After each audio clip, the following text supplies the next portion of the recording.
meu nome é Ana Ruth. Eu faço parte do Grupo Três Corações, tenho aí 7 anos de paixão, é como a gente se referencia. Temos o dizer de que somos, antes de tudo, apaixonados pelo que fazemos, e essa paixão tem estado comigo aí ao longo desses últimos 7 anos.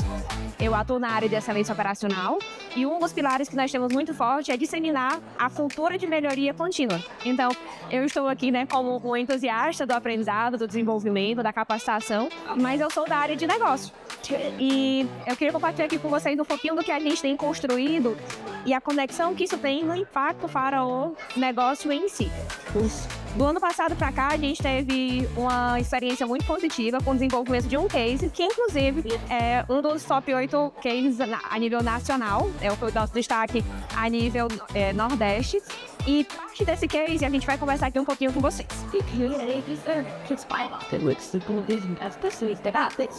Primeiro, um pouquinho sobre a Três Corações. A gente atua do grão à xícara. Então, desde a parte de rebeneficiamento do café, até literalmente o café estar na mesa dos nossos consumidores.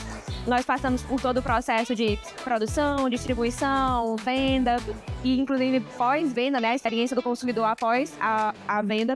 Todo esse cuidado faz parte da forma que a Três Corações tem de encantar os seus consumidores. Atualmente, a Três Corações tem mais de 9 mil colaboradores, temos aí 27 CDs ao longo do Brasil e a gente vem atuando aí com várias marcas ao longo do Brasil.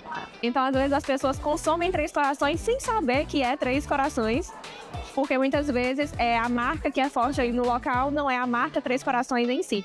Então, não só é o nome do grupo, como também é o nome de uma marca específica. Então, talvez você conheça a marca Cruzeiro, ou Café Brasileiro, Letícia, como também em outras áreas, como é o caso do Jungle, toda a parte do Plant Power, Zaitas, e aí por diante. E aí eu trouxe aqui para conectar um pouco aquilo que a gente tem feito, os nossos princípios de liderança. Por quê? Vocês atuam na parte de desenvolvimento também? De RH? Então, quando a gente fala de valores, de cultura, a gente sabe que isso é de fato aquilo que move o dia a dia das pessoas. Tanto que tem uma frase famosa que diz que a cultura engoliu a estratégia no café da manhã. Porque a cultura é algo que está intrínseco, é aquilo que a gente todos os dias desenvolve e de fato nos norteia. E na Três Corações a gente trabalha com os nossos 9 princípios de liderança, que eles norteiam essa cultura por meio de ações práticas. Então, a gente tem o encante do nosso consumidor sempre em primeiro lugar, construa laços legítimos e duradouros, seja com os pares, com os gestores ou com o nosso cliente. Planeje e faça acontecer, garantindo que as nossas entregas elas sejam feitas de forma estruturada. Empreenda e inove para trazer sempre uma nova visão sobre o negócio e as necessidades dele. Tenha atitude de dono, comunique-se com clareza e respeito. E no número 7, a gente tem um princípio que tem tudo a ver com esse movimento de capacitação e desenvolvimento, que é o nosso princípio tenha humildade para aprender e ensinar. Esse princípio, ele norteia a nós como área de negócio e também a área desenvolvimento corporativo da Três Corações. E eu fiz muita questão de trazer isso porque eu entendo que isso fortalece muito os movimentos de desenvolvimento. Quando a gente entende que isso é não apenas uma atividade ou um checklist, o treinamento, mas é algo que faz parte da nossa essência e do nosso DNA enquanto companhia. Então, muitas vezes, a forma de estimular as pessoas a participar dos treinamentos não é apenas dizendo assim, você precisa fazer o treinamento. É dizer assim, você está em não conformidade com o tenha humildade para aprender e ensinar. E ele traz, inclusive, a reflexão de que nós precisamos protagonizar o nosso desenvolvimento. Seja ele fazendo os treinamentos internos ou fazendo a busca por capacitações externas. Dentro disso foi que a área de excelência operacional foi buscar entender como nós conseguiríamos ir ao encontro das dores do negócio e conectar a aprendizagem como uma ferramenta para, de fato, agregar valor para os nossos colaboradores e para a companhia. Tinham 3 cenários que eram sensíveis. Primeiro, a gente via que precisava refinar as habilidades de análise e solução de problemas e desvio de indicadores.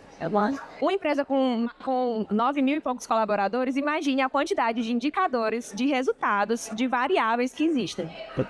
Quando o resultado ele não tem uma metodologia para ser analisado, como é que o resultado vai vai ser modificado? Como é que a gente vai, de fato, ser intencional na mudança e no retorno para Três Corações? Então, a gente precisa que as pessoas saibam fazer isso, cada uma no seu nível hierárquico.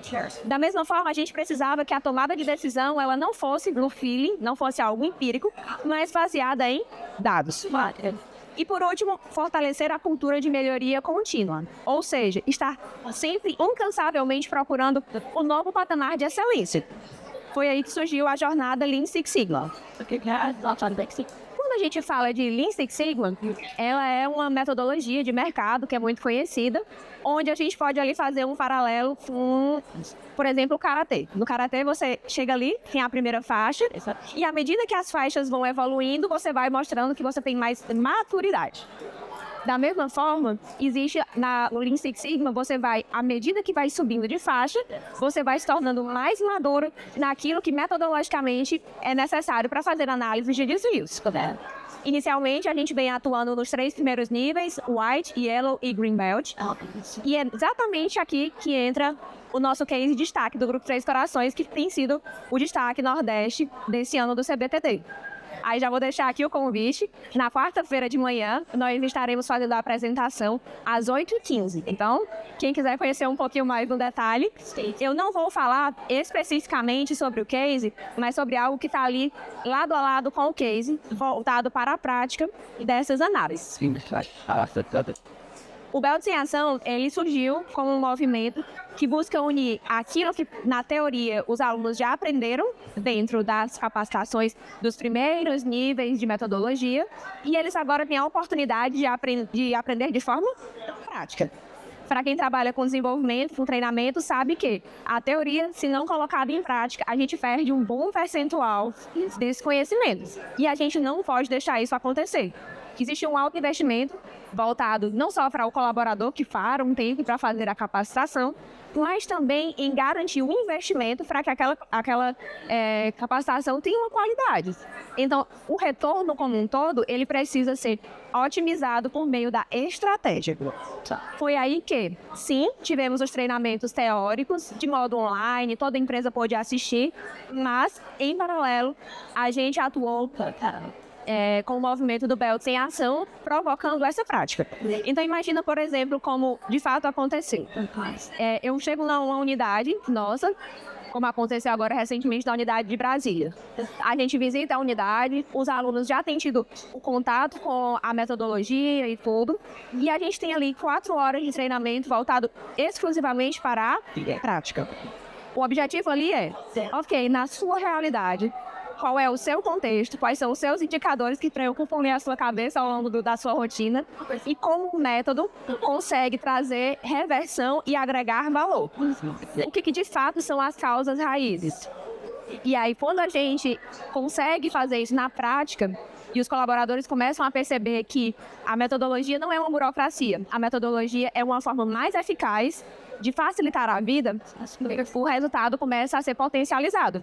Porque aí, de forma proativa, ele começa a investir em tratar com o método outros problemas que ele também vai, ao longo do dia, convivendo. Então, existem os workshops práticos e existem também o processo de mentoria. Enquanto o workshop ele é ali um grupão, como poderíamos ser nós aqui, pegando o indicador e analisando e vendo as variáveis dele e tudo, a gente teria ali a oportunidade também de individualmente olhar algo que eu desejo tratar.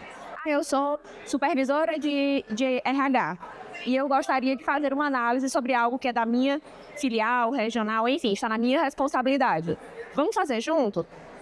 Ali você vai expor as suas dúvidas, as suas fraquezas, aquilo que você não está tão seguro. E num ambiente seguro, você vai ter ali toda a instrução necessária para que você se sinta confiante de praticar sozinho. E é por isso que o subtítulo, desse momento é Conhecimento que gera autonomia. O nosso objetivo não é vender um método, vamos dizer assim, para gerar uma dependência, mas é ensinar o método para gerar autonomia e potencializar os resultados. Por isso que, assim como a gente tem White Belt, Yellow Belt, Green Belt e assim por diante, a gente chama de Belt em Ação, que é a segunda palavra do termo. Porque é você, enquanto alguém certificado, colocando em ação aquilo que vai trazer resultado para o seu negócio. Ana, mas isso é somente para a fábrica, por exemplo? É só para a fábrica, é só para a logística, é só para a operação? Não. A gente tem tido resultados em relação a isso em todas as áreas da empresa. Logística, comercial, serviço ao cliente, RH, áreas administrativas. Inclusive, a gente identifica que um dos fatores muito ricos é que quando a gente chega para as áreas para conversar sobre algo que é da rotina daquela área em específico, ela entende o quanto o método consegue trazer análises mais profundas, as ações elas são muito mais diretivas e os resultados acabam sendo mais assertivos. Então, se colocando na visão do colaborador, primeiro ele faz o treinamento teórico online, do primeiro nível, que é o White Belt. Na sequência, ele faz também o teórico do Yellow Belt. Ele vem para a prática em grupo no workshop e então ele passa para o prático individual, que pode ser online ou presencial. Então a ideia é, de fato, de gerar um movimento de autonomia.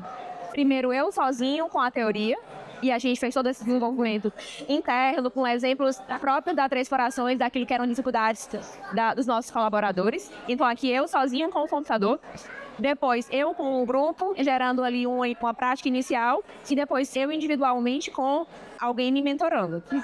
O próximo passo, para que você faça sozinho, já existe toda uma construção de modo a garantir essa autonomia de forma muito mais acelerada. E no momento dos workshops, a gente tem feito o uso de algumas estratégias para tornar esse momento o mais dinâmico possível. Imagina aí você tirar de qualquer operação que seja os colaboradores por 4 horas para fazer um treinamento. Vocês que são de RH provavelmente têm dificuldade de parar as pessoas para fazer treinamento, né? Eu me simpatizo com vocês porque eu também estou na mesma situação. E via de regra, o que a gente tem ouvido é assim: no momento do agendamento, às vezes o gestor fala: meu Deus, mais 4 horas. Aí no final do treinamento a gente passa a pesquisa. Aí as pessoas, só 4 horas? Precisava ser o dia todo. Então, como a gente faz para gerar esse tipo de experiência positiva, não só para os gestores que liberam as pessoas, mas para os colaboradores que têm uma oportunidade de aprendizado e para Três Corações que também recebe o benefício disso através do resultado das atividades que a gente executa. Primeiro a gente abre com uma gamificação, né, um quiz de revisão, e aí a EduPulses é a nossa parceira em relação a isso. E é muito interessante que as pessoas chegam ali tímidas, né, ali sem ainda entender direito como vai ser o momento e tal, medindo a temperatura do evento. E logo que elas começam ali, né, nesse movimento de competição, as coisas, a gente vai mostrando ali os rankings, vai gerando ali uma forma de realizar todo o material de uma forma bem dinâmica. Então, aqui, o treinamento que ele fez teórico no finalzinho do ano passado, ele tem toda uma revisão e a gente vai entre uma pergunta e outra, relembrando por que aquela é a resposta certa, trazendo as pessoas, né, estabelecendo ali um rapport que permita com que os próprios colaboradores ensinem uns aos outros, o que gera até uma confiança de, poxa, eu sei, eu tenho algo para compartilhar, eu ainda lembro desse conteúdo. E no final eles recebem ali um reconhecimentozinho, aquele que ganha o nosso quiz. Na sequência, a gente tem um debate, né? Eu com o agente de melhoria contínua. Como eu comentei, o nosso objetivo é gerar autonomia. E para gerar autonomia, não se trata somente da gente olhar o nós, mas o eu como agente de melhoria contínua. E a melhor maneira de desenvolver a agente de melhoria contínua é entendendo que, independente da sua área, do seu nível hierárquico, você tem um conhecimento e tem uma responsabilidade que te dá um espaço para fazer melhor aquilo que você faz. E como é bom a gente perceber que, à medida que as discussões vão acontecendo, as pessoas vão se percebendo, inclusive, mais valorosas para o negócio. Poxa, eu sou, sei lá, um supervisor de armazém. É verdade, a maneira como eu faço de manhã, a minha reunião com o pessoal do armazém pode ser diferente. Às vezes é um processo, às vezes é a análise de um indicador, às vezes é uma rotina. As possibilidades, elas são inúmeras. E algo que a gente tenta sempre motivar depois que o bichinho da melhoria contínua fica, você tem que olhar para tudo com o olhar de como poderia ser melhor. Então, eles têm essa reflexão.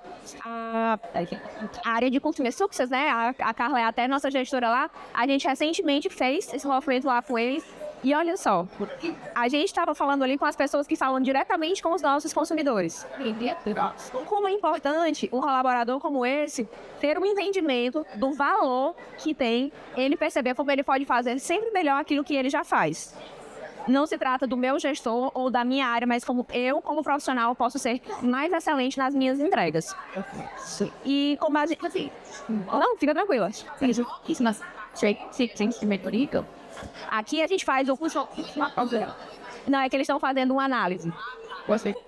Porque todo movimento é assim, eles são os protagonistas. Eu tô lá para conduzir tudo, mas eles são os protagonistas.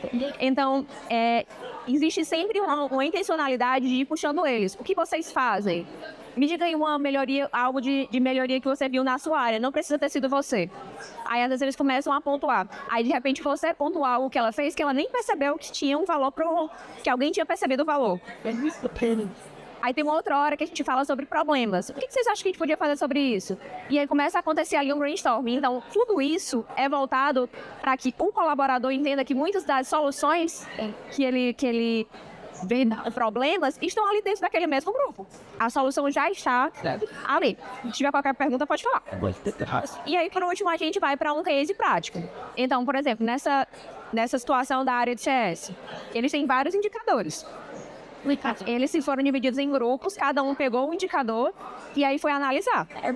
Com base em tudo que vocês aprenderam até aqui, bora agora colocar a mão na massa. E aí eles vão nesse processo de fazer ali a análise e depois eles mesmos apresentam. Eu vou passando nas mesas, né, com a equipe.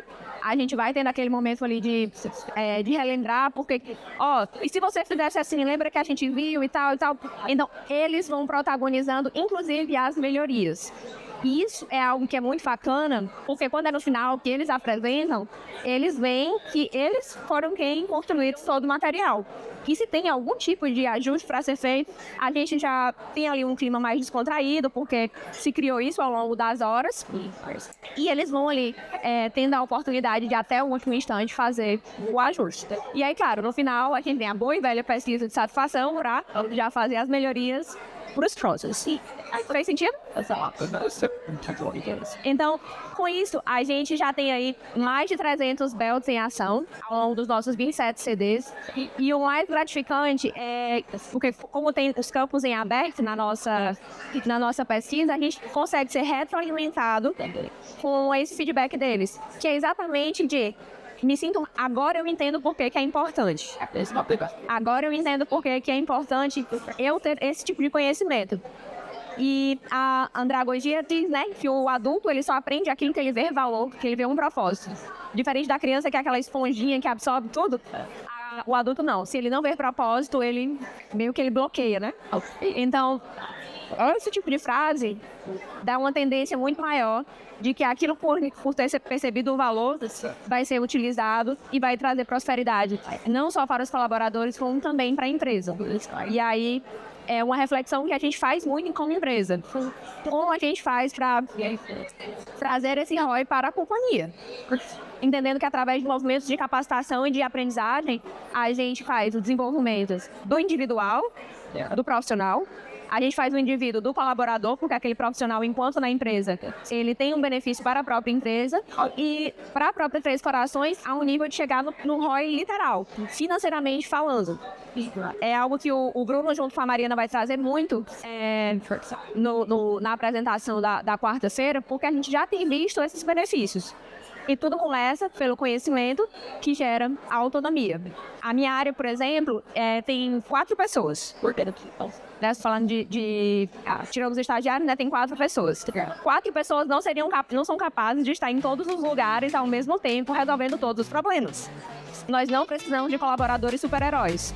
Nós precisamos de pessoas que entendam onde elas querem chegar, qual é o seu papel para contribuir com a estratégia e assim disseminar boas práticas e conhecimento para que o melhor para o negócio aconteça. Então, essa tem sido a estratégia que a gente tem estabelecido, promover prática e uma prática aplicada à necessidade real dos negócios. Muitas vezes o adulto ele tem uma limitação, é diferente da criança, né? A criança, por exemplo, aprende a falar muito mais rápido do que o adulto nenhuma outra língua, pelo fato de que a criança não tem vergonha. Porque ela conjuga errado, ela pergunta a palavra, ela aponta, mas ela está exposta ao aprendizado. É diferente do adulto quando vai aprender outra língua. Tem muitas pessoas que dizem, inglês, meu ouvido é bom, mas a minha fala não desenrola. Por quê? Porque muitas vezes existe a vergonha de se expor ao conhecimento. Quando a gente promove um momento como esse, um ambiente seguro, que tem uma gamificação envolvida para quebrar o gelo, e a gente coloca ali de bandeja para as pessoas, tá aqui, pratique, tá? A pessoa vai se sentir confortável para testar, para ir ali sendo conduzida ao longo do momento, errando, acertando, celebrando as conquistas, mas evoluindo sem nem perceber. E a melhor evolução é essa. Porque até o erro, ele se torna mais suave. É diferente de quando você vai tentar sozinho. E aí nisso, tem sido uma construção muito valiosa, porque a gente percebe que existe uma disponibilidade das pessoas, inclusive para seguir nesse processo de conhecimento, nesse processo de aprendizagem. Na Três Corações a gente tem uma frase que diz que nós somos, antes de tudo, apaixonados pelo que fazemos e não tem como a gente não querer entregar o melhor para aquilo que a gente tem paixão sobre. Então, essa é a maneira como a gente tem apaixonadamente disseminado a cultura de melhoria contínua. Obrigada.